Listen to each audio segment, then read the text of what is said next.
Sot jemi për një takim krejt të veçantë, ashtu sikur se shikoni edhe tek baneri, vetë kopertina e këtij libri flet shumë, ndoshta flet më shumë se sa unë do t'jem mjaft të flasë, megjithatë për te emocioneve të mia, më lejoni që ti them dy gjëra. E gjithë ky promovim vjen në datën 2 mars, që është shënuar në histori, është shënuar nga beslidhja e Lezhës, edhe vetë përmbajtja e këtij libri flet shumë çka, por më lejoni të them dy gjëra në lidhje me beslidhjen e Lezhës. Të gjithë e dim që është një nga datat tona më historike, çuditërisht edhe pse logu i burrave, pse kuvendi është një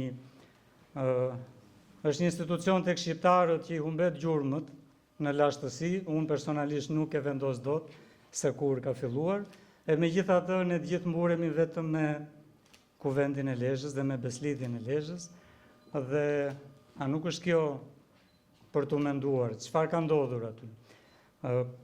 Për të mos u zgjatur shumë, ajo që dua të them është se ndoshta ka qenë hera e vetme në historinë tonë mira vjeçare dhe shumë të lavdishme që burrat e Shqipërisë janë mbledhur dhe kanë dhënë besën e tyre për diçka shumë madhore, për diçka që shkon përtej interesave. Shqiptarëve nuk u ka munguar kurrë, as luftëtarët, as dietarët, as dhënia e besës, as urtësia. Ajo që duket se u ka munguar është një vizion i shkruar e i dokumentuar për projektimin e një të ardhme të ndritur. Me neoshqiptarizmin tashmë e kemi një propozim, një projekt të vërtet kombëtarist, të mirëmenduar, një doktrinë që arrin të shokë tek shqiptarët dhe tek shqiptaria jo thjesht më të mirën e tyre, por se sa më mirë do duhet të ishte më e mira. Por sigurisht një libër i ardhur nga njëri që sheh gjithmonë më të mirën tek njerëzit nuk mund të jetë veç se neoshqiptarizëm.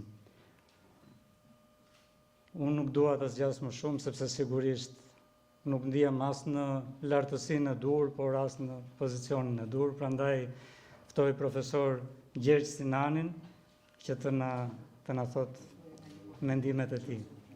Ju falenderit.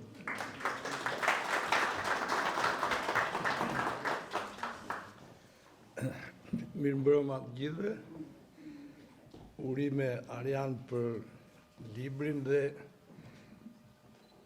sigurisht janë shumë gjëra për të thënë në këtë kohë, edhe për librin. Është shumë mirë që është zgjedhur kjo datë. Disa kohë më parë bëra një shkrim se çfarë kishte thënë Volteri për Skënderbeu, që shikonte si simboli i lirisë, që Europa po humbiste këtë vlerë në atë kohë, sepse kur Mehmeti pushtoi Konstantinopolën, Venecia e dërgoi piktorin më të mirë që t'i bën atë portret që e kemi dhe sot e kësaj dite, dhe sultani e mbushi me flori këtë piktor. Madje thuhet, thot Volteri, unë se vura në shkrim, që sultani për t'i bërë qefin këtij piktorit, që të shikonte si kontraktoheshin muskujt kur qahe një njeri me shpatë, dha urdhër që të qahe një skllav, por thot Volteri u zbesoi ta kenë bërë një marrëzi të tillë. Pra, në një kohë kur Europa po vraponte me vrap që t'i bënte elozhe pushtuesit të ri, për Volterin ai që e mbajti gjallë idenë e lirisë ishte heroi jonë. Që fatkeqësisht ne nuk e themi këtë gjë, po janë vënë në garë kush ta zvogloj më shumë, dikush e quan ashtu, dikush e quan mercenar, por harrojnë që ishte një figurë që ka zënë vend në Europë dhe në penën më të madhe që ka nxjerrë Europa e shekullit të 17. Dhe nuk është mirë që Arjani e bën në këtë ngjarje të madhe dhe që po risjell, si thuash, neoshqiptarizmin. Është një lëvizje shumë interesante që po të kish vazhduar, ndoshta ne nuk do të vuanim shtu si që po vuajmë dhe sot e kësaj dite, dhe kemi problemet mëdha me lirinë. Këta autor ngritën një çështje shumë të madhe.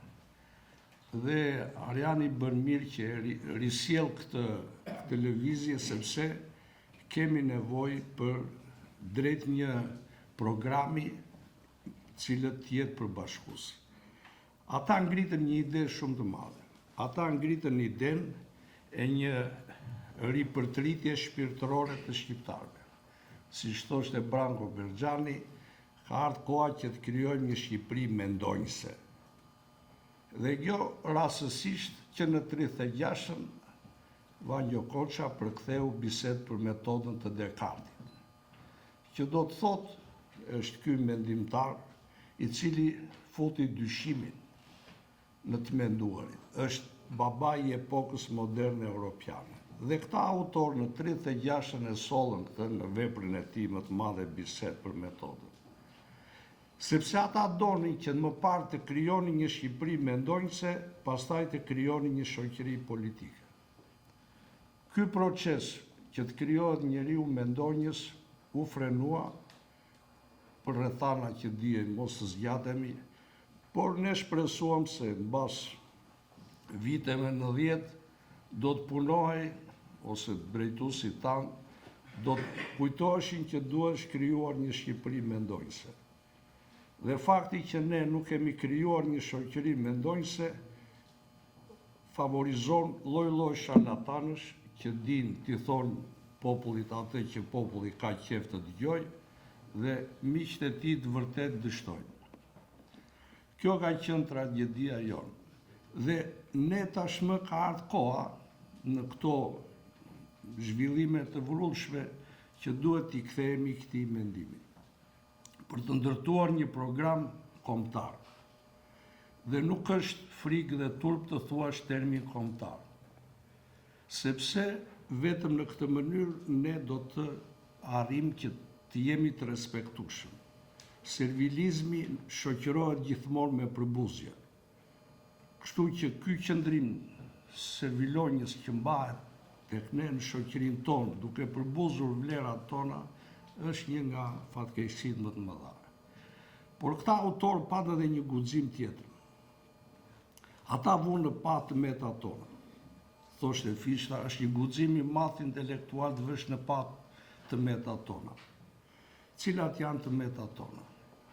Të metat tona, sipas tyre, janë egoizmi i theksuar joni, prirja jonë për të sharë tjetrin, prirja jonë për të vajtur te i huaj për t'i thënë, si thot Mitati, që ai që ka vajt atje më ka zënë vendin mua se unë jam më i zoti se sa ai. Prirja tjetër për të mos punuar. Prirja tjetër për të marrë nga Europa lustrën e Europës dhe jo vlerat e Europës, që është vlera e punës dhe vlera e lirisë. Dhe këta me guxim, dhe gjithë popujt e kanë bërë këtë gjë, popujt që kanë hyrë në qytetërimit, që kanë fshikulluar të metat e tyre. Dhe kjo bën, si thot Mitat Frashëri, që ne të mos kemi një të mënyrë të menduarit pavarur, por që i kërkojmë të gjitha gjërat nga tuaj.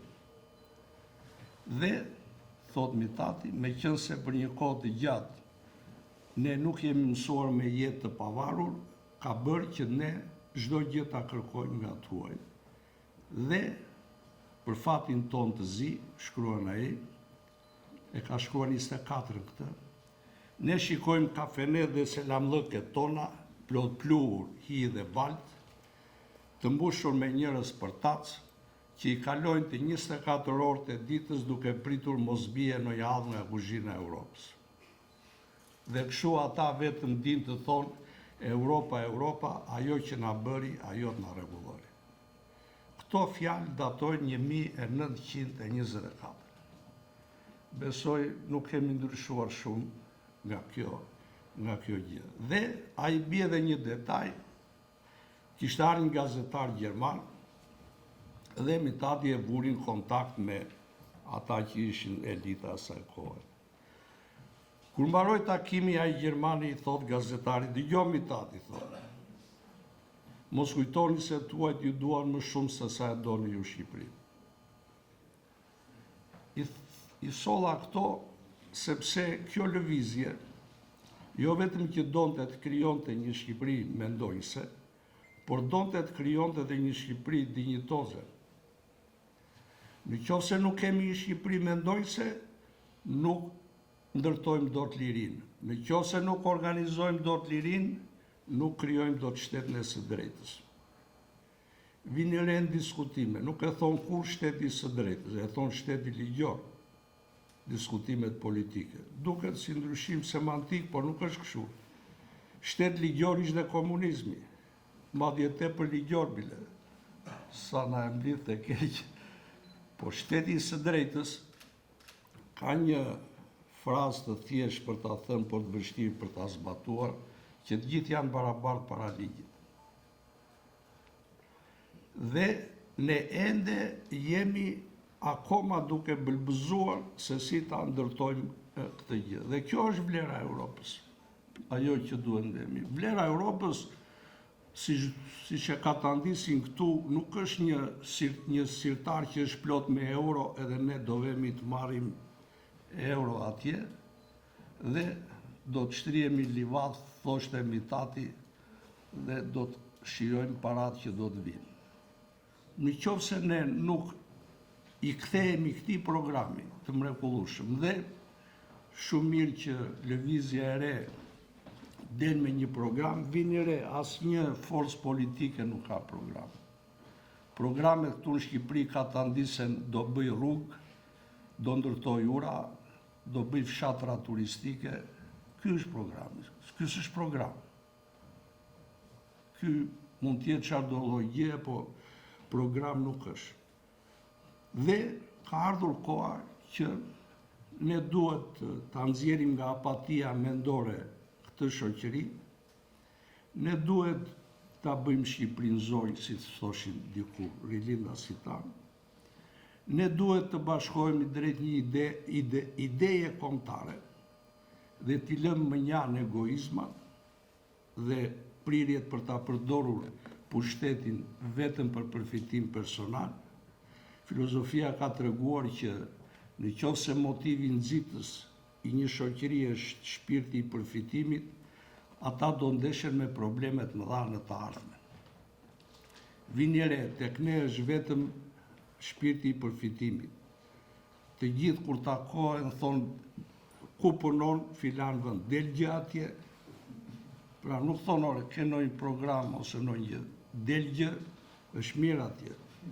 Pra ky mentalitet robronjës neve po na lë në një situatë dhe mendoj që lëvizja e re duhet përpiqet që këtë program të përpunuar në mënyrë sintetike nga Ariani, pa ujëra të tepërta, por që në mënyrë sintetike gërsheton këtë lëvizje që këta të shkret në vitet 30 deshin që të bënin për Shqipërinë, edhe në qoftë se disa prej tyre doni një pushtet të fortë, madje edhe fashizmi, ishte koha, këtë e kishin në funksion që ky shtet të fillonte të krijonte Shqipërinë mendojse dhe jo se ishin në favor të këtyre despotizmave. Absolutisht. Mirë po, për fatin ton të zi, ndodhen ato lëvizje që ndodhen dhe ne tashmë por i kthehemi në pikën e nisjes. Pra në qoftë se rilindasit realizuan lirinë kombëtare, këta deshën të bënin, të organizonin lirinë shoqërore. Organizimi i lirisë shoqërore është shumë më i vështirë se sa organizimi i lirisë kombëtare, sepse ka të bëjë me këto gjëra që unë thash. Dhe kjo bën që ne të zihemi jo vetëm me njëri tjetrin, ne vetëm të merremi me vogëlsira, por ne të mos krijojmë as unitet me pjesët e tjera, të cilat politikisht për arsye dhe të mangësive tona për mënyrën se si ne jemi përfaqësuar dhe jemi në këtë situatë, prandaj ka ardhur koha që shoqëria shqiptare të pësojë një shkundje të fortë mendore dhe duhet që me të gjitha mjetet, unë e di që kjo është pjesa më e vështirë tek ne, me të gjitha mjetet ky program politik duhet vejt tek njerëzit me qëllim që ata të fillojnë të mendojnë.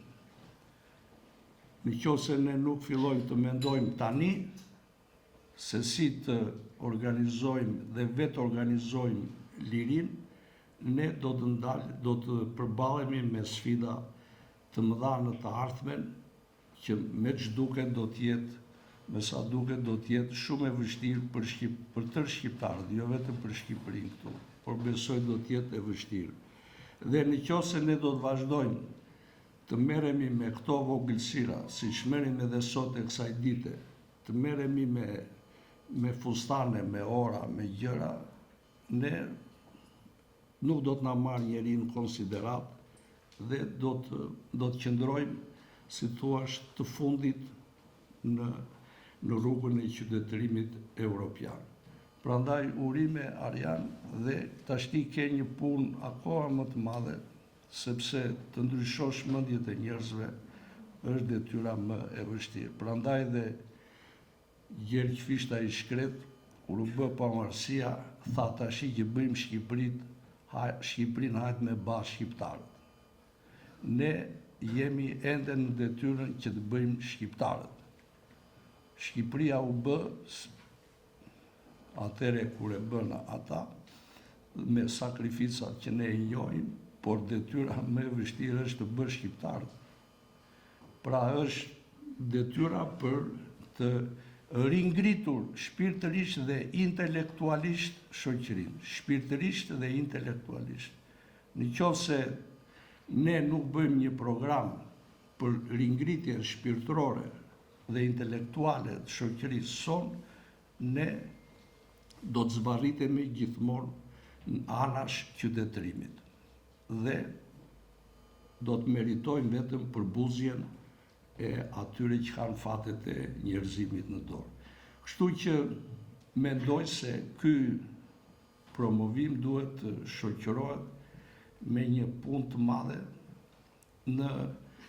përmes medias, duhet bërë presion i madh, përmes hapjes së diskutimeve të temave që mund të duken dhe të pakëndshme për veshët e njerëzve, sepse tek ne janë mësuar vetëm me gjëra të ëmbla, po stomaku prishet po të hajë vetëm ëmbëlsira. Duhen edhe ilaçe të forta që djegin dhe përvëlojnë. Ne nuk e kemi kaluar këtë proces, Arjani le ta nisi këtë proces me ilaçe të forta, me qëllim që të përgatiten në stomakët për lirinë, si thoshte Rusoj. Urime dhe suksese.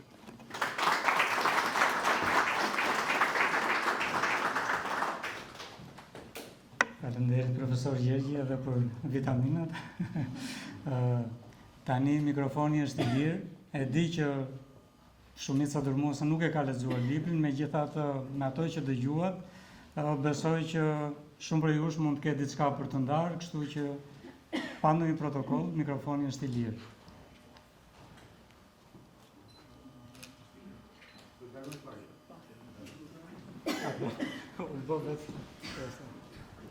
Gendi ta dojgjëm, Gendi. Po tash kemi thënë që do heqim dorë nga nepotizmi, edhe. Shoni, profesor Gjergji më ka surprizuar sepse kur ne nisëm këtë sfidë, profesor Gjergji erdhi një ditë bukur tek zyra ime dhe më tha, shiko, tha, unë nuk kam dëshirë të angazhohem me politikë, tha. Nuk kam as qëllim, as ambicie, as objektiv, tha. Por nuk jam as në moshë më që tani të ndryshoj korsinë e jetës time. Por kam vendosur të bëj një gjë. Të kam sjell ti mbir, tha, Gendin. Dua që i mbir Gendi të jetë krah për krah me ty. Dhe unë e pyeta i thash, a je I sigurt I thash sepse është përgjegjësi e madhe ti besosh djalin dikujt I thash. Dhe fama ime në këtë vend është fama e njeriu që është kampion I dështimeve. S'kam arritur asnjë sukses. Absolutisht asnjë sukses. Dhe e dini pse jam kampion I dështimeve në këtë vend, sepse në fakt jam njeriu më I penguar, më I bllokuar, më I censuruar, dhe që ka bërë një dakordsi kaq konsensuale në gjithë spektrin politik shqiptar, saqë çdo emër munden ta përmendin përveç emrit Arjan Galdinit. Çdo emër munden ta përmendin në çdo bisedë, në çdo shkrim, në çdo analizë, në çdo debat televiziv përveç emrit Arjan Galdinit. Madje po dëgjoja një politikan nga këta të rinj. Kishte dalë dje apo pardje në një konferencë për shtypje dhe thoshte Filan Fisteku, Ali Dysheku, Qemal Pishmani, edhe I zuri me emër të gjithë. Të gjithë, absolutisht të gjithë. Edhe ata të tjerët që mund të jenë aktivist politik, që mund të jenë kryetar partish politike apo që mund të kenë qëllim politike, janë të ftuar të na bashkohen në koalicion. Dhe unë thash me vete, e të mërshme. Jemi një vend që kemi vetëm 3.4 milion banor potencialisht, 2.4 jetojnë këtu. Për fat mirë, kemi qenë një vend që kemi patur inflacion kompanish celulare, të gjithë kemi telefona, por përdorim mikrofona. Dhe ç'është ky pasion që kanë politikanë shqiptar për mikrofona kur mund të përdorin telefonat? Nga u ka ardhur kjo dashuri e madhe për mikrofonin kur mund të përdorin telefonin? Sepse ne kemi vrarë komunikimin. Ne kemi vrarë besimin tek njëri tjetri. Ne nuk dim ta shohim njëri tjetrin në sy, ne nuk dim të ndërtojmë raport me njëri tjetrin. Ne nuk dim të jemi burrnor, ne themi zotni, du me bashkëpunu me ty, s'kam qef. Nuk jam dakord me idetë tua, nuk jam dakord me atë që përfaqëson ti. Por, për 1, 2, 3 arsye që mund të jenë logjik fuqie, logjik parimesh, logjik idesh, apo nevojash dhe interesash, unë dua që së bashku të bëjmë këtë mas bashkëpunimi. Jo, këtu të gjithë kanë bërë atë që quhet shkolla e dreqit. I japin mesazhe nga larg. Ua ka mësuar sekretari I partisë dhe vazhdojnë me mesazhe nga larg. Del Sali Berisha I jep mesazhe nga televizioni, të bashkohen të gjithë, të bashkohen të gjithë, të bashkohen të gjithë. Dhe të gjithë nxënësit e Sali Berishës me radhë, Lulzim Basha, Egelit Alibeja e kështu me radhë, si Sali Berisha, mota mo bëjnë konferenca për shtyp nga larg. Na u bashkoni, hajdeni, na u bashkoni të gjithë ju. Ore, po demokracia, e dini cilin ka elementin e vetë bazik, themeltar? Dignitetin e njeriut, mo. Dignitetin e njeriut, si mundesh për të bashkëpunosh me dikë që ti si përmend emrin? Si pret ti të kesh raport bashkëpunim me dikë që ti nuk ke kurajo ta shohësh në sy të thuash zotni? Për mua ti vlen kaq. Por për kaq sa vlen, unë shtrëngoj dorën dhe flas me ty sy për sy, ball për ball. E nisa me këtë gjë në fakt sepse qëllimi I këtij takimi nuk ishte as pak politik dhe nuk do jetë politik kurrësi. Por po mendoja që ky takim do duhet ishte plural, por e shoh që edhe unë kur përpiqem që të bëj gjëra plurale, kam qenë në vitin 2011 që kam mbaruar FDE-ja, takimin e fundit e kemi bërë këtu me Forumin për Demokraci dhe Etik, dhe është e pamundur të bësh më takime plurale në Shqipëri, sepse në Shqipëri mund të bësh vetëm mitingje elektorale. Është e pamundur ti thrasësh njerëzit në takime mendimi. Njerëzit bashkohen vetëm takime, mitingjesh, ose aty ku ka përfitim. Ose në miting, ose në përfitim. Në mendim, jo. Megjithatë,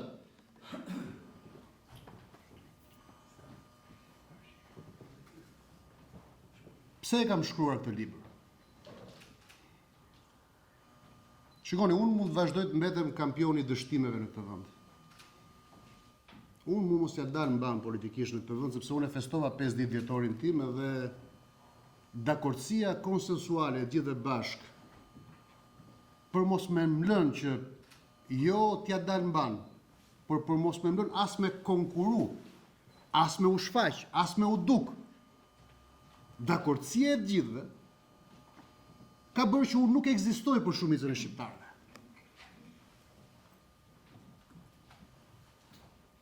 A nuk ishte lasgush Poradeci ai njeriu që jetonte në Pogradec dhe sigurimisht e instruktonte fëmijët, madje, bjerin me gur këtij plakut matuf.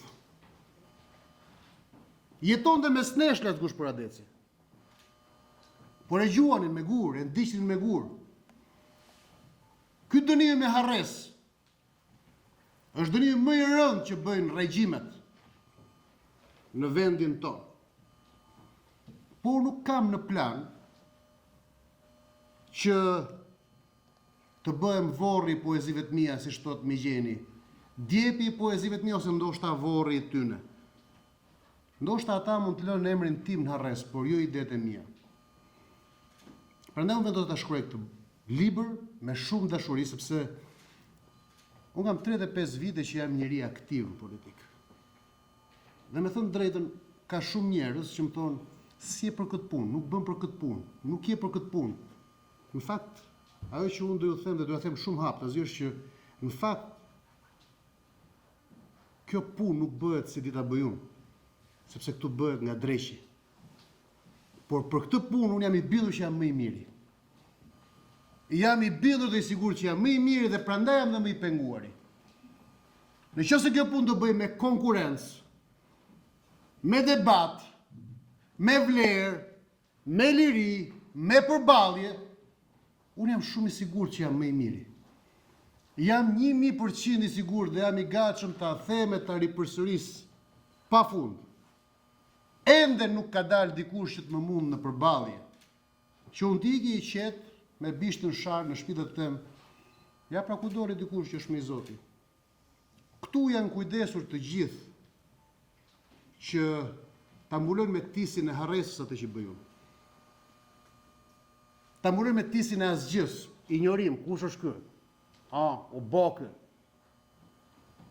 Dhe është dakordësim. Se mua më përshtypje, më ka shkruar njërin, tha, ti je i dënuar me harres, dhe po mendoja, me harres si? Se në diktaturë ku ka totalitarizëm mund të dënohesh me harres. Në demokraci, për shumë, nëse s'të dohet djathta, i intereson të majtës të pompoj.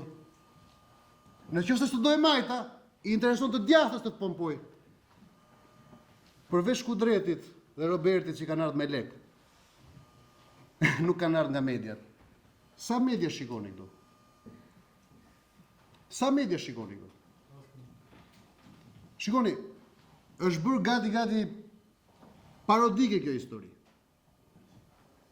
Është bërë parodike sepse mediat kanë bërë çdo lloj personazhi që sharak, pushtues të hapësirës publike dhe të debatit publik në këtë vend. Dhe të gjithë ata që janë në media,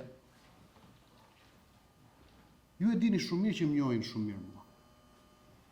Të gjithë ata që janë dhe pronar, dhe drejtor, dhe kryeredaktor, të gjithë më njohin shumë mirë mua dhe në nivel personal janë shumë miqësorë dhe të dashur me mua. Por çuditërisht, ka një ngërç. Ndodh diçka, stop, Galdini jo. Galdini jo. Nuk duhet përmendur, nuk duhet folur, nuk duhet zënë emri i tij. Gati më duket vetja si tek Harry Potteri, Voldemorti. Mos ja përmendni emrin Voldemortit. Mos ja përmendni emrin Voldemortit.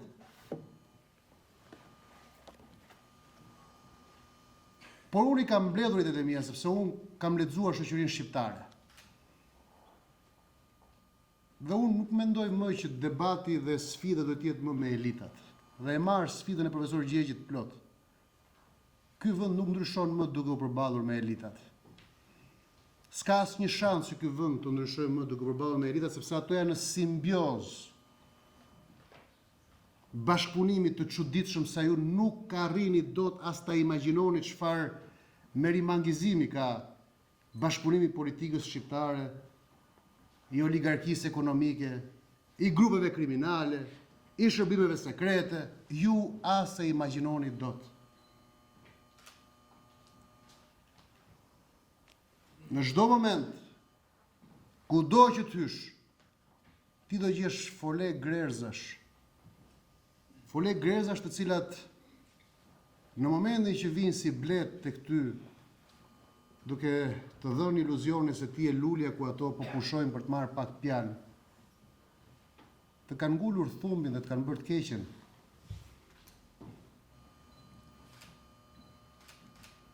Por këtu duhet punuar me qytetarët. Është rruga më e vështirë.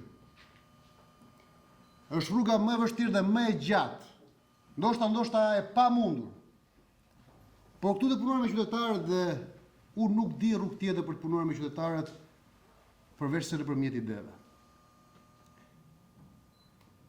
Në 8 nëntor të 41-shit, teza ime në këtë libër është lindi koncepti i parë apo implanti i parë i virusimit kundër qytetarit shqiptar, që e filloi zbatimin në 44.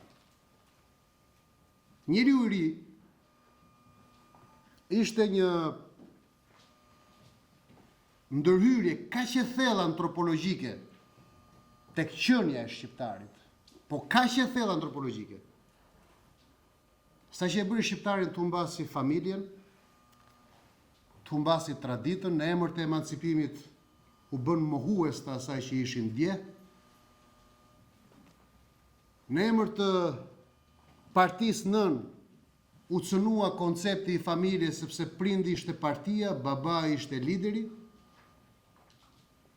duke u shkatruar kishat, xhamit dhe duke u ndaluar Zoti me ligj dhe me kushtetut, u tentua që të prishi dhe hyjnoria, pra raporti i fortë i referencës që e mban qytetari në shtylla të palëvizshme morale, dhe mëtej me shkollimin u bë ajo që shoqërisë shqiptare ky virus ju dha si karamele e helmuar. Ata thanë që shuan analfabetizmin, por faktikisht alfabetizimi apo mësimi shqiptare për shkruar e për të lexuar nuk u bë që ata të njihnin dijen, por që ata të mbusheshin me ideologjinë. Dhe njeriu i ri u projektua, u realizua dhe u fortifikua me sukses në 46 vite. Megjithatë, identiteti i shqiptarit, sipas meje në këtë libër, është në 90-ën ishte identitet i shqyr, i dëmtuar, por i shqyr, ende jo i rënuar. Ajo që ndodh kur ndryshojnë regjime, sisteme, në shoqëri të ndritura që duhet zhvillohen është se duhet vi lider që nuk administrojnë veset e të këqijat e shoqërisë, po administrojnë virtytet, idealet, vizionin e shoqërisë. Por ata që na erdhën mbas 90-s, faktikisht kuptuan që aty kishin një material mbi cilin ata mund të punonin mirë për të kalcifikuar pushtet për veten e tyre, dhe ata u kthyen të gjithë në administrator të veseve dhe leksive, dhe nuk e lanë shoqërinë shqiptare që të ndërtonte një vizion të ndritur. Nuk hapën debat idesh, nuk hapën debat doktrinash, nuk hapën debat qëllimesh. Shikoni, unë këtu kam dhe tezën se si mund të realizohet bashkimi kombëtar. Libri mbyllet me vizionin tim për bashkimin kombëtar, po e dini pse unë e kam shkruar me shumë kurajo dhe me shumë qëllimsi atë gjë? Sepse kam lexuar gjatë projektin e Risorgimento, Rilindjes Italiane. Kam lexuar gjatë edhe projektin e bashkimit Gjermanive nën Bismarckun, po edhe projektin e bashkimit Gjermanive nën Helmut Kohlin. Dhe në asnjë literaturë, në asnjë libër, kurkund nuk kam gjetur diçka që nuk thoshte se gjithçka ndodhi, sepse asnjë politikan gjerman apo italian kur nuk refuzoi të fliste se aspirata jonë është bashkimi, qëllimi ju është bashkimi. Në qoftë se ti nuk e flet gjën, ti nuk i vën nuk e vë këtë gjë në veprim, qoftë psikologjik, qoftë politik, qoftë negociator, ti nuk e vë në lëvizje këtë makineri. Po e fshehet diçka, inaktiviteti i saj praktikisht kthehet në energji zero. Në qoftë se ti je shmang, sepse fuqit të mëdhaja të trysnojnë në negociat, se to që do na prishësh paqen, do të cënosh ligjin ndërkombëtar, do të cënosh ekuilibrat rajonal. Sigurisht që kjo gjë do të bëhet e largët dhe më e largët, e pamundur dhe më e pamundur, do duket gjithnjë më e huaj për shqiptarët, dhe u bë aq e huaj sa që sot në Kosovë jemi duke parë të flitet për popullin kosovar, për kombin kosovar. Pra ka lindur teza e kosovarizmit. Çfarë unë besoj është që post-komunizmi ndërtoi njeriu në zbrazët dhe e coptoi përfundimisht identitetin e shqyrët shqiptarit. Por në këto momente ku jemi, dhe faktikisht edhe në kontekstin e ngjarjeve të mëdha globale që po ndodhin, dhe ju po e shikoni që jemi në prag të hyrjes së një rendi të ri global, pyetja është, por çfarë ka ndodhur me ne shqiptarët në negociata? Kur ne shkuam në konferencën e paqes, kur ne kemi negociuar në 98-ën, 99-ën, sot, në këto momente kur gjithçka mund ndodh me fatet tona të përbashkëta apo edhe të veçuara, kemi qenë ndonjëherë bashkë ne? E kemi ndërtuar ndonjëherë në një institucion, një forum, një këshill që ka një strategji që është e detyruar për çdo politikan shqiptar si gjuhë e përbashkët e njehsuar, se politika nuk mund të jetë vetëm çështje kimie mes personash. As nuk mund të jetë luftë gjelash politik. As interesash politike lokale që i mbivendosen interesit kombëtar, as interesash politike partijake që i mbivendosen interesit kombëtar. Çështja kombëtare do të na bëjë një. Dhe ne duhet ta identifikojmë cila është rruga, udha, zgjidhja, mënyra. Në qoftë se sot bashkimi kombëtar është realisht rrezik për paqen dhe stabilitetin në Ballkan, është sepse ne jemi të përçarë. Po është i besimi dhe marrëdhënia ndërkombëtare. Si mund të prodhosh ti paqe kur ti nuk prodhon dot njëhsim të politikës brenda vetes, si kombësi? Po është normale që ndërkombëtarët nuk kanë besim tek një projekt i madh bashkimi mekanik, kur liderët e kësaj shoqërie, e kësaj kombësie të ndarë në shtete apo formacione të ndryshme politike, emetojnë më shumë toksicitet dhe energji negative dhe urrëtie të njëri tjetrit, se sa maturi, paqe, dashuri, politikat njehsuara. S'kemi parë në politikanë që te i kalojnë vetveten. S'kemi parë në politikanë që thonë, "Okej, do e heq unë dorë." As këndej, as andej, por të gjithë liderët i kemi providencial. Me mua fillon historia. Unë jam baba. Unë jam legjenda, unë jam gjiganti. Por nuk mund të ketë bashkim, projektet e bashkimit nuk jenë me baba. Nuk ka baba që bën bashkim. Nuk ka. Madje po ta marrim figuracionin e babait, babai thot çdo fëmijë në dhomën e vet. Dhe kur të rriten, do thoshte Ylberi Kakuksi, i pari bën konakun i pari dhe pastaj të gjithë të tjerët një nga një do të bëjnë konakun e tyre. Apo jam gabim? Nuk ka baba bashkim. Bashkimi është kur të gjithë janë të barabartë dhe të gjithë bien dakord se asnjëri nuk është as më i forti, as më i miri, as më i zoti, as më legjendari. Kjo është një sfidë fillestare. Dhe unë po ju paralajmëroj që jam duke përgati dhe vazhdimsinë e kësaj.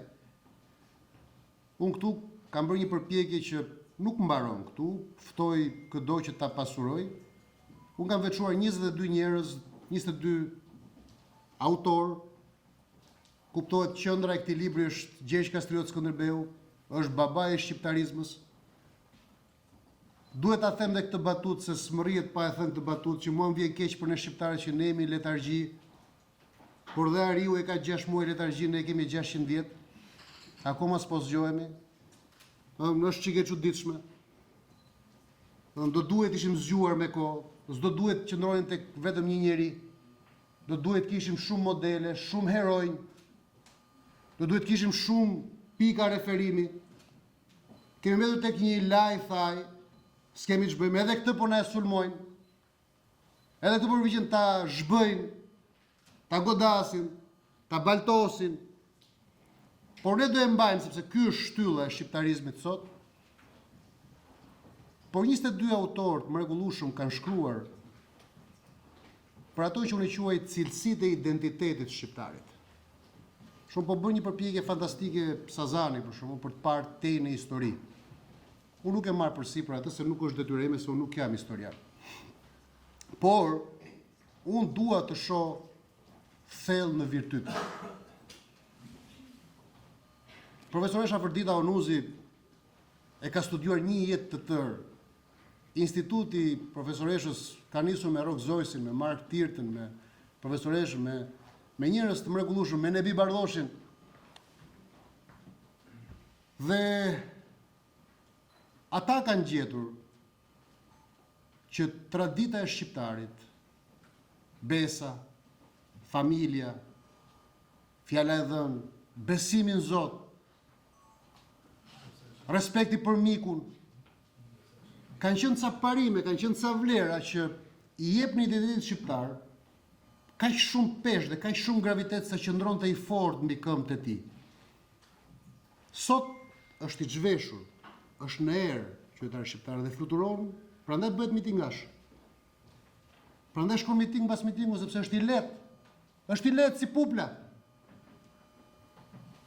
Një ditë bukur e sheh aty, ditën tjetër e sheh aty, një ditë tjetër e sheh duke turqitur një tjetër miting. Pse? Sepse është i lehtë si pupla, nuk ka më nder, nuk e ndan shapin nga sheqeri, nuk ka më fjalë. Nuk ka më rëndësi për të çfarë thos sot, çfarë bën sot, çfarë mendon tani, çfarë mendoi dje. Nuk ka peshën e rëndë që ka zinxhiri i fjalëve të thëna njëra mbas tjetrës. Por ka thjesht kalpsi të cilat i mbivendosen si zinxhir fjalësh njëra tjetrës. Prandaj ne duhet ta rikthejmë, pra gjë e parë që duhet bëjmë, prandaj duhet të bëjmë qytetari shqiptar është ta rikthejmë tek virtyti, të gjej vetveten. Jo për të bërë konservator në kuptimin e të kthyrit në arkaik. Jo, por për të gjetur ato vlera identitare të cilat mund na piktakojnë shkëlqyeshëm me modernitetin. Patjetër që ne duhet ta piktakojmë identitetin ton, të shkuarën ton me modernitetin. Libri i dytë që unë besoj që do të jetë edhe ideja ime, vizioni që kam si zgjidhje është propozimi për një rinisje kombëtare. Sigurisht që u shpërdorua fjala rilindje shumë kohët e fundit, edhe unë nuk doja që të bëja inflacion rilindje, por unë mendoj që duhet jemi edhe modest sepse shikoj, ata burra dhe ato zonja që e bën rilindjen në fund shekullit 19 dhe fillim shekullit 20 e kanë kryer punën e tyre. Ne duhet thjesht ta rinisim aty ku ata e lanë në mes. Pra para 8 nëntorit 41. Dhe ne duhet të rimotivojmë njëri tjetrin, por në mënyrë të tillë që unë shoh domosdoshmërisht nevojën për një aleancë, jo elitash, por për një aleancë shpirtërore të njerëzve të cilët duan që ky kombë të rinisë jo nga një parti politike. S'ka rëndësi partia politike fare. Kjo i vlen çdo partie politike, kjo i vlen çdo shqiptari.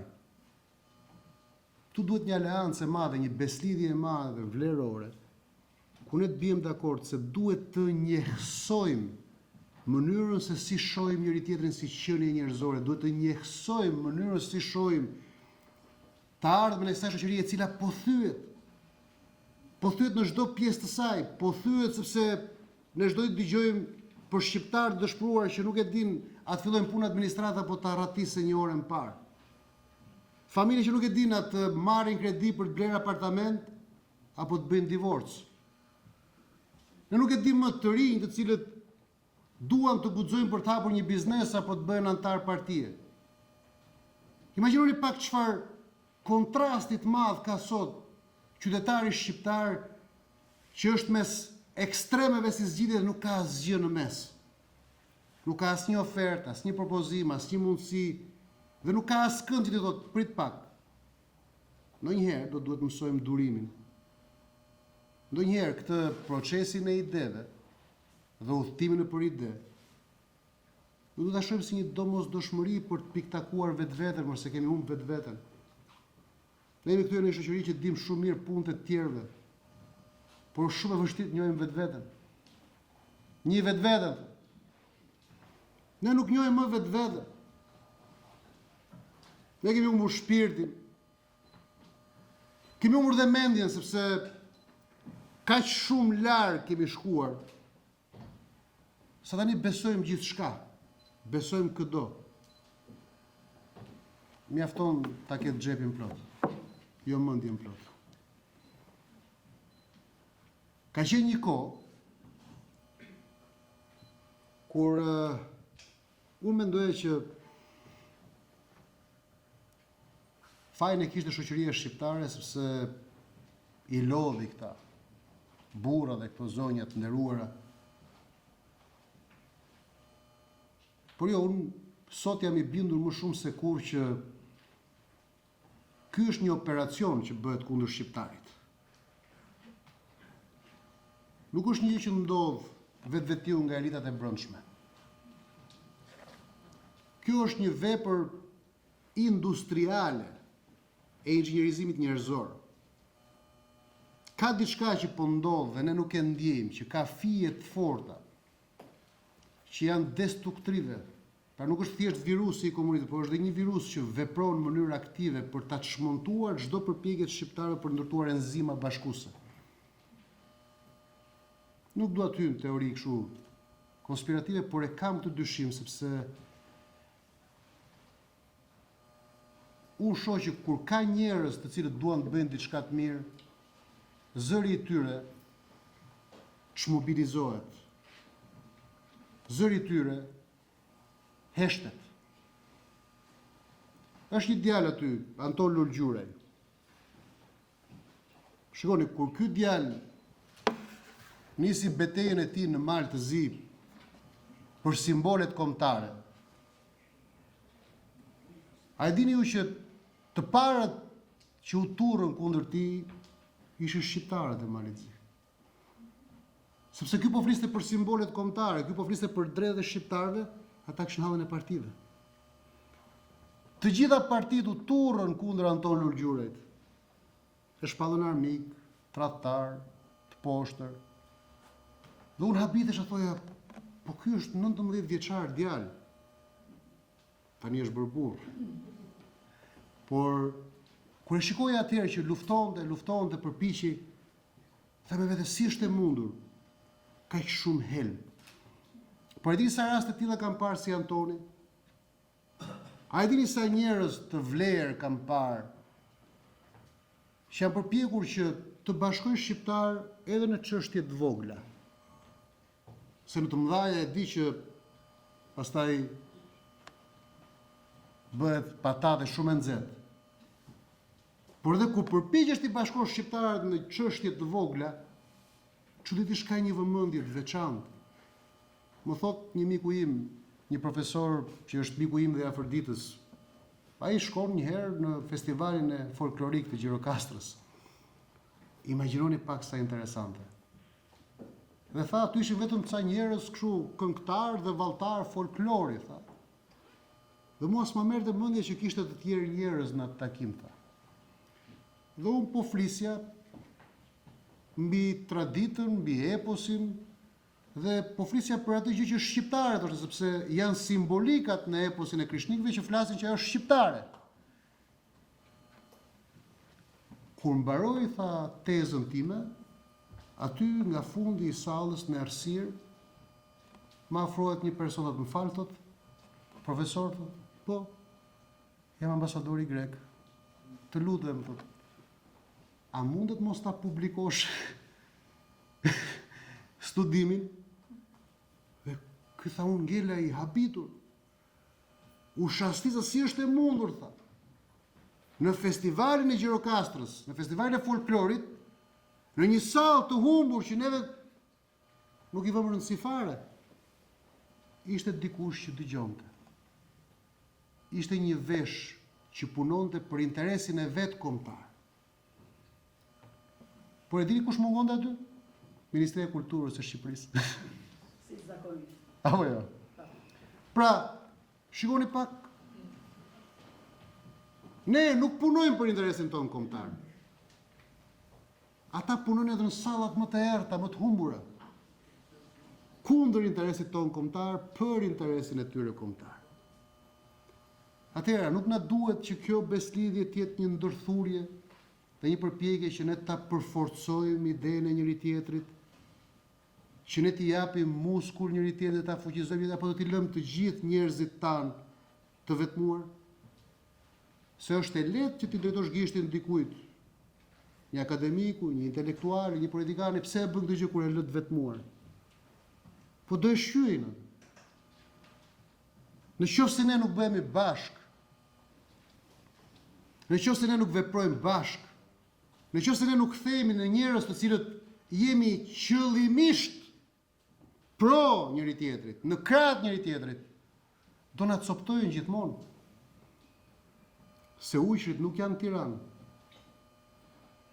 Ujshrit janë përreth. Këta në Tiranë i keni hiena. Unë e kam bërë dhe tezën time të ujkut, brecit dhe njeriut. Po këta në Tiranë i keni hiena, ujshrit i keni përreth. Ma besoni që ujshrit nuk flasin shqip si ne, por din shqip më mirë se ne. Prandaj dhe ideja ime nuk është që neve të bëjmë një megalide apo një naçertanje të re. Jo. Unë mendoj që ne shqiptarët, nëse flasim për bashkimin kombëtar, nëse ne flasim për ripropozimin dhe rinisjen tonë kombëtare, kemi një shans dhe kemi një mundësi të jashtëzakonshme që të kthehemi realisht në një propozim si faktor stabiliteti në Ballkan. Kur isha në Washington para 2 javësh, po flisja me disa miq të mit në Departament Shtetit. Dhe ua prezantova idenë e këtij libri. Dhe me njëherë ata thanë, prit pak sepse këto janë tema të vështira. Dhe unë thash, dhe po e bëj publike sot, ta flasim e thash. Kush janë burimet e konfliktit në Ballkan? Çfarë bën Ballkanin Fuçi Baruti? E tha, juve urreni njëri tjetrin. Keni shumë rivendikime territoriale. Jo, e thash, nuk është e vërtetë, thash. As pak, thash.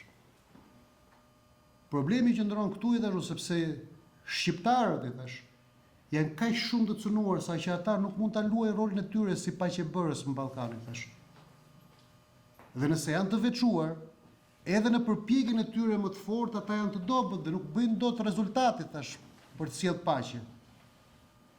Por nëse ne i thashun dakordsohemi për një projekt që bashkimi i shqiptarëve është garanci e paqes në Ballkan, thash. Por nëse ne këtë e negociojmë, jo si një ofertë e cila prish ekuilibra apo cënon kufi, por si një vizion që nis me ekonominë dhe e kemi një ofertë ne. Arbën Xhaferi i Madh ka folur për Commonwealthin ekonomik shqiptar. Commonwealthi ekonomik shqiptar mund të jetë një zgjidhje që biznesi e ndjen shumë mirë, bujari e di si funksionon, një treg i vogël nuk mund të prodhojë biznesmen të mëdhenj, oligark të mëdhenj po. por biznesmen të mëdhenj nuk mundet.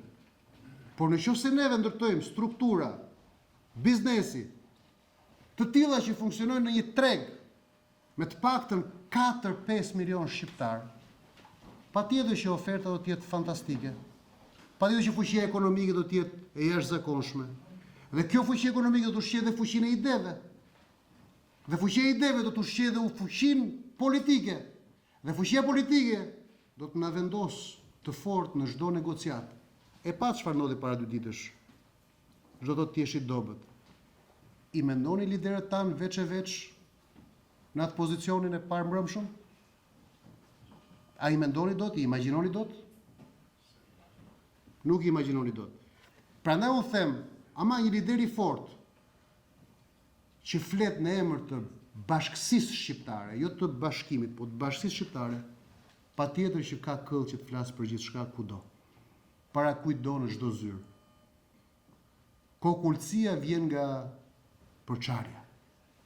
Ne jemi kokulur sepse ne kemi lider krenar, por jo kryelart. Liderët tanë janë krenar për arsye egoizmi, por jo kryelart për arsye vlerore, qëllimesh dhe vizioni.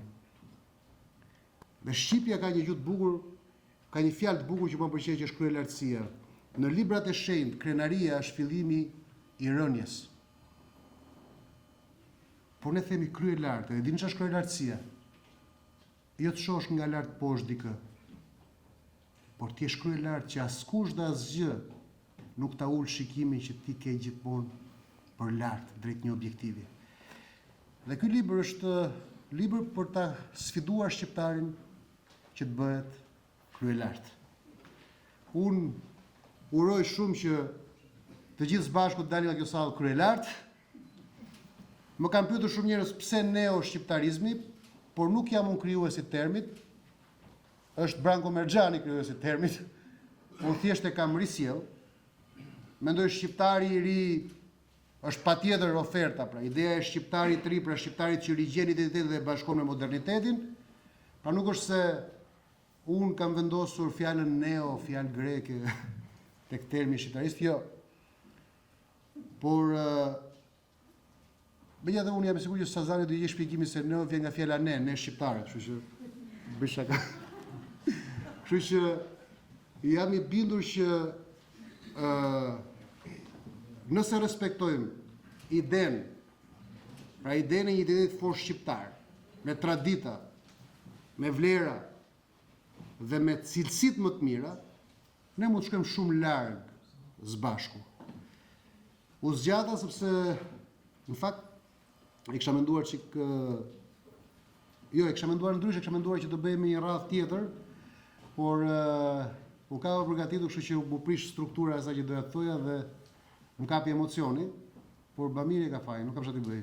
Gjithmonë më shtin mëkat. S'kam çfarë të bëj. Gjithmonë unë. Shumë faleminderit gjithëve. Nëse dikush do të thotë diçka shkurtë as i mirë, nëse jo, atëherë unë jam i gatshëm. Më falni. Dua të falenderoj gjithë secilin prej jush që jeni këtu. Dua të falenderoj ambasadorin e Kosovës, Vllai Skënder. Dua të falenderoj presidentin Pamir Topi, profesoresh Afrodita Unuzin, mikun tim Nardi Olli, Flutura Ashkën, Shkëlqim Ajdarin e Madh, Vasel Camajn nga Mali Zi, Anton Lulgjuraj nga Mali Zi, Detvuk nga Mali Zi. Dua të falenderoj profesor Sazanin, mikun tim vjetër që kemi ndarë zyrën dikur, dhe dua të falenderoj edhe 2 bashkëgrevistët e mi të 98-s, doktor Tanin dhe Ylberin, që janë 2 doktorët e doktorit tu, kështu që i kemi edhe përfaqësues doktorit tu. Kështu që nuk e kemi çik plurale. Takimi nuk është kaq jo plural. Ben, faleminderit. Po kemi edhe Rivelinon e partisë së madhe dhe jashtëzakonshme për integrim dhe europianizim. Shumë faleminderit gjithëve. Mikrofoni është i hapur, kush i dojë të thotë 2 fjalë? Ose për ndryshe Sazani po një që... Po. Po për ndryshe i gjithë. Jo, i bëjë e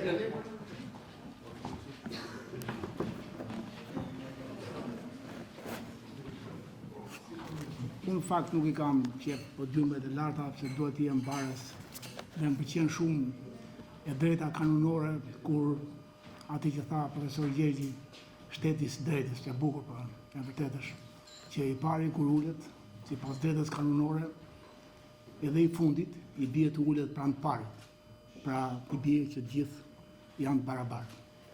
Po unë e mora këtë guxim për të, si nuk isha përgatitur, nga dyshime vogla edhe absolutisht të vazhjas. Mora spunto nga Arjani është ai që dihet. Njeri I madh, mik I madh, por në diskutimin e tij kishte dhe shprehu nota edhe tek tuk, gota gjysmëbosh, pak si pesimiste. Në kohë Shqipëria, me këto që jemi, sikur edhe në këtë sallë, me të rinj dhe të reja që gjenden në sallë, Shqipëria bëhet. Dhe atë që tha profesor Gjergji, që unë e dëgjova për parë, Shqipëria e mendonjësve, pastaj edhe e politikës, pikërisht të s'kanë qartë.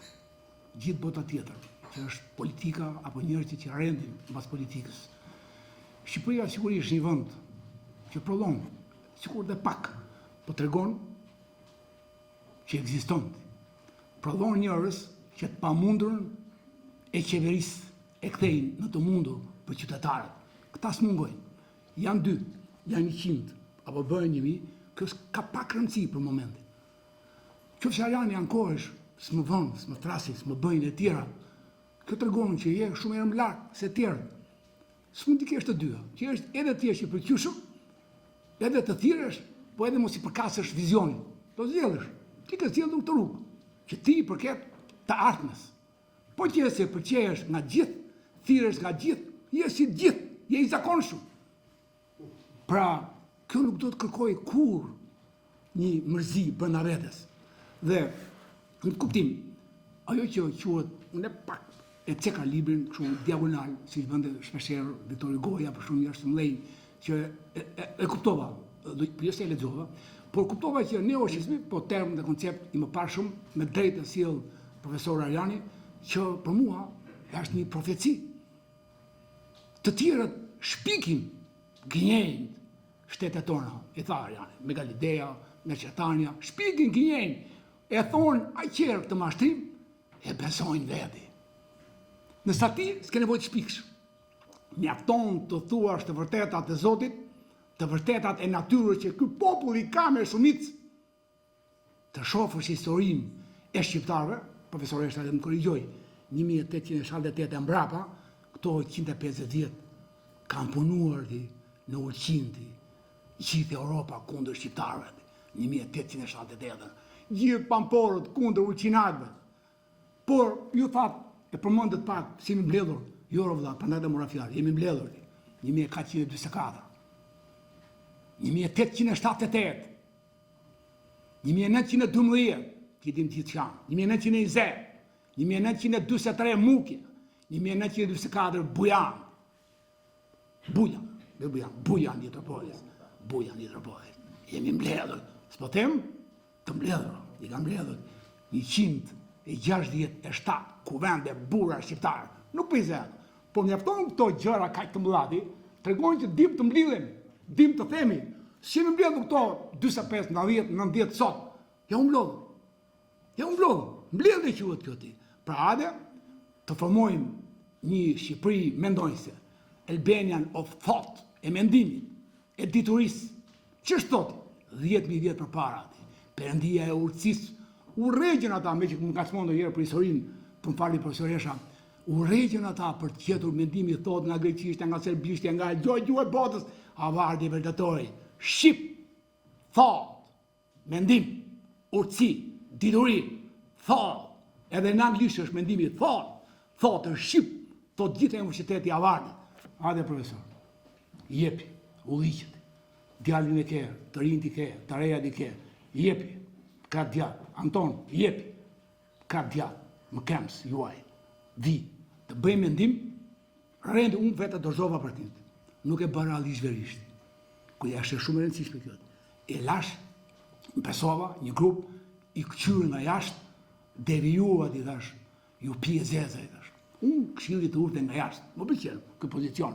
Pra, nuk e shkoa që të formoj një profeci të rish apo të iksh, baras me atë që përktheu fanolit, të rosh apo mos rosh, ku gjitha gjuhët e botë që kanë të birë në të bi, të jesh atë mos jesh, fare, e pa qartë, të rosh, sot është të rish, apo mos rosh, sot është të ikësh. Pra, hajde bëjmë të profecit, këtë mendim, të rojmë, të rrimë, të bëjmë të Shqipëri, edhe djarit në Amerikë, i them të i pa u këthyre rtuz, s'ka për të vdekur kur, mund të është atë gjatë, por ama nuk therë, nuk vdes pa ardhur në Shqipëri. Le t'jesh profesori mas, ku duha shtisë, ku duhet farë, po s'bore për vendin. Pra, ne kemi shumë mundësi, ju betojmë për diqja, kemi shumë mundësi të bëjmë atë që profesori Gjergji tha bukur, një mendim, një thot, edhe duke mbaruar që nuk duhet t'ju vërnoj, edhe fundit, ju e përmendat helmin, që helm të kantoni, helm të ty, helm ke dikush, e po në fundit edhe bima kura e ti. Helm është në vetë vetë ti. Nërsa bleda, merë 1 miligram mjarë të kësaj bime, e ti do merë shumë, Arjan, edhe unë, profesoresha, presidenti, miku im, me 5 vajkua, se unë kam 3, ka 5, shkëllimi e tjere, me shaka, ti do merësh me mjartin që prodhon Gjergji, profesoresha, nëso merësh me helmin tim pjove, helmin e maj për vetë, që ke me mua. Mjartin unë ta japë, 1 miligram, po 1 për 1 kile, për 1 ton, që se ti ta mbledhesh. Pra do merresh me mjartin që prodhon lulja dhe jo me helmin, masi bleta e ka marrë të plenim të lules, e sigurisht bima ka plot gjitha, ajo ilca, qenë do, që merë bleta, helma janë ato. Po ama ne prodhone, elshti, do merresh me 1 gram blerë që ka dikush, mblidhi, po ta mbajti. Si mbledh, mos u anko. Pra, në këtu tim, unë mora fjallën, dhe s'kam qatën tjerë, kam shumë, po që s'duhet i vënoj, sepse folti profesori i rria, unë i falenderoj të gjithë, edhe, ja Marova, më bën shenjë shikime, Marova prokuror, ç'kete? Marova, kaq.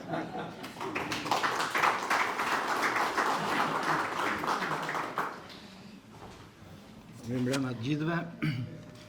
Unë do dëshiroja të thoja 2 fjalë shumë shkurt, në fakt zohet ka shumë shkurt, por do jetë shumë shkurt në kuptimin asaj që mund të themi ose asaj që kemi për të thënë. Unë doja të shpreja një vlerësim të jashtëzakonshëm për Arjanin, jo thjesht si mik, se si mik ne mund të rrim gjithë ditën edhe duke biseduar e duke pirë i gotë verë, por sepse në ndryshim nga shumë njerëz të tjerë të cilët kanë marrë përsipër të jenë përfaqësues qoftë politik apo qoftë edhe social, në qendër të vëmendjes ka qenë gjithmonë ringritja e mendimit të shqiptarëve, riformatimi i mënyrës se si shqiptarët duhet perceptojnë jo thjesht veten, situatën dhe të ardhmen. Ka qenë një punë do të thoja e vijueshme, ti nuk është e sotshme, sot kjo konkretizohet do të thoja ndoshta në një tezë, e cila mund të jetë me kalimin e kohës një tezë si duhet parë ose mu duhet rimar, koha do të dëshmoj vlerën e saj reale, por ideja dhe fakti që ne kemi nevojë të rigjejmë atë ndriçim të së shkuarës, të cilën e kemi mohuar, nuk është thjesht qëllim në vetvete. Është një mënyrë për të parë sa më objektivisht Shqipërinë, shqiptarët dhe historinë tonë.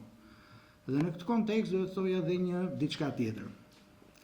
Edhe profesor Gjergji, edhe Arjani e ndërtuan narrativën e tyre mbi autokritikën. Nuk ka gjë pa autokritikë. Nuk fillon asgjë pa autokritikë. E keqja e autokritikës është kur kalon në tragjedizim të asaj që ne jemi. Dhe më besoni që në bindjen time, por edhe të ju të gjithëve që e njihni mirë historinë të paktën të Europës, nuk jemi të vetëm në këto fatkeqësi tona. Më loni të sjell 3 shembuj të thjeshtë. Francën e pas Bastijës, 120 vjet kaloi Franca në një terror shoqëror. Tragjike e gjeni të shprehur te Hugo, e gjeni të shprehur te Balzaco, te të gjithë autorët e mëdhenj, të cilët në mënyrën më objektive kanë përshkruar fatkeqësitë e vendit të tyre. Nuk gabojmë, profesor. Pra lufta e klasave, rëmbimi i pronave, prerja e kokave në Francë vazhduan shumë merë më gjatë edhe se vetë periudha napoleoniane. Gjermania, e sot e kësaj dite të gjithë e dim që nuk mund të jetë një vend unifikuar për aq kohë sa lendet kanë më shumë forcë se vetë qeveria federale. Mos doni të referohemi Belgjikës, e cila është në një, do thoja, qasje të frikshme për qenë kryeqendër e Europës midis ndarjes së flamandëve dhe frankofonëve. A doni të flasim për një fat edhe më të zi se shqiptarët në rajon, siç janë baskët? Pra, fatkeqësitë e kombeve mund të jenë edhe më të thella se tonat. Fatkeqësitë apo ngjarjet tragjike mund të jenë. Sigurisht ne nuk do mendojmë të rregullojmë botën. Ne do të shkojmë të rregullojmë veten. Por, duke ditur që kjo që po na ndodh ne, nuk është ndonjë fatkeqësi që na ka zënë vetëm ne dhe jemi ne ata me bisht, kjo qenia e kësaj ndërgjegje së përgjumur nuk është një fatkeqësi shqiptare. Fatmirësisht do ta thojë këtë. E kalojnë dhe kombe të tjera dhe duhet t'jap tu pothuajse shembullin e fundit para se ta mbyll. Nuk besoj se ka gjë më të frikshme, se nuk do të përdor gjë tjetër, se sa sot në Çeki të kemi një linjë të cilët po vdesin të putinizohen ose të rusizohen, kur jo më larg se 40 vite janë shtypur me tankse në kryeqytetin e tyre. Pra besoj që e keqja nuk është vetëm te ne, por sigurisht ne nuk kemi marrë përsipër të zgjidhim të keqen e botës, por duhet shikojmë të zgjidhim tonën, e cila fatmirësisht nuk është aq e keqe sa që kanë ata. Se ai njeriu i ri nuk nënshtroi vetëm Shqipërinë. Për fat keq ishte një eksperiment i rënd social global. Dhe pastaj pjesa tjetër, i nderuar Sazan, ne nuk kemi pse të thurim historira. Ne mjafton të kemi kurajën të gjejmë dhe të zbulojmë historinë tonë. Ne mjafton të kemi kurajën dhe të sillim eposin e kreshnikëve të studiohet sërish në shkolla, se është haruar. Duhet kemi kurajën të risillim folkun ton popullor dhe gjithë traditat që nga qerosi nëse doni.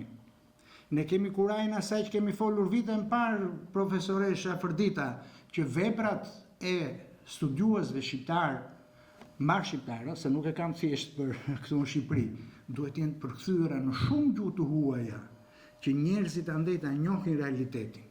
Ne kemi nevojë për 2 osmanolog që të shkojnë dhe të përkthejnë çfarë ekziston në arkivat e shtetit turk të sotshëm për Shqipërinë.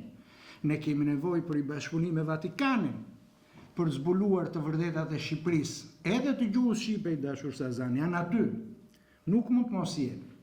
Pra kjo është ajo që na mungon dhe mund ta fillojmë shumë bukur se sa të mbledhim para për fushatat e partive, të mbledhim para për 5 studiues të cilat do të zbardhin të vërtetat e mbuluara me dashje, nderuar Arjan, me dashje, jo në raport me Shqipërinë, në raport me interesa edhe më të mëdha se Shqipëria, mbi të vërtetën e Shqipërisë. Ne duhet kemi kurajën dhe të bëhemi sot iniciatorët e lëvizjes për të hequr termin Ballkan dhe për të rikthyer termin Gadishulli Ilirik. Se kështu ka qenë Gadishulli Iberik, Apenin dhe Ilirik. Dhe ditën që do rikthejmë Gadishullin Ilirik, kemi rikthyer shumë edhe nga ato vlera dhe tjera. Faleminderit gjithë dhe Arjan, shumë suksese.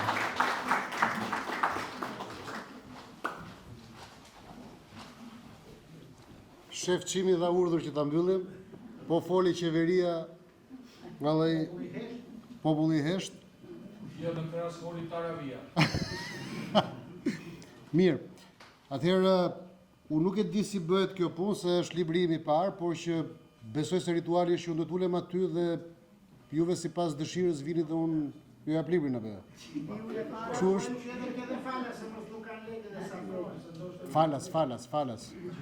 Falas. Unë, shiko, unë kam një jetë që punoj falas. Unë jam habitur si s'm ka marrë arbri aty ke fundacione që të punoj kamarier. Okej.